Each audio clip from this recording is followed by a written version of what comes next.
First past the post. We use a voting system called first past the post to elect members of the UK Parliament, or MPs for short.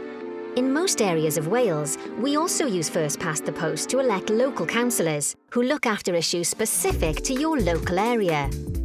When you vote in an election which uses first past the post, you'll be given one ballot paper.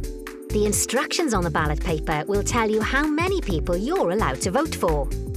At a UK Parliament general election, you're allowed to vote for one person. Simply mark an X in the box next to their name. When the votes are counted, the candidate with the most votes is elected and will represent you and your local area.